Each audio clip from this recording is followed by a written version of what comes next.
tumeendelea kupokea maoni ya ushauri kutoka kwa wadau mbalimbali, hususan vijana wabunifu, watayarishaji wa maudhui na wajasiriamali wanaotumia majukwaa ya mtandaoni. Wengi wao wameeleza kwa dhati kuwa gharama za leseni zilizokuwepo hapo awali zilikuwa kubwa na hivyo kuwa kikwazo kwa wengi kurasimisha shughuli zao na kushiriki kikamilifu katika uchumi wa kidijitali.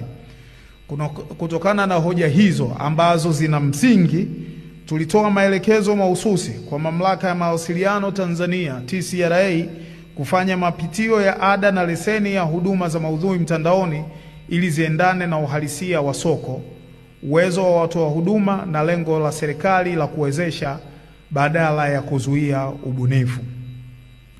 Nina furaha kuwafahamisha kwamba mapitio hayo yamefanyiwa kazi na ameleta nafuu kubwa na ya kihistoria kwa watoa maudhui mtandaoni.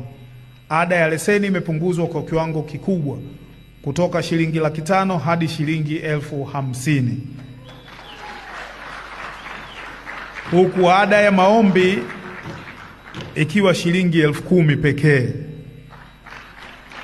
Vile vile kwa wakusanyaji wa maudhui mtandaoni, ada ya leseni imepunguzwa kutoka shilingi 1,000,000 hadi shilingi 100,000 na ada ya maombi ikiwa shilingi 20,000 tu.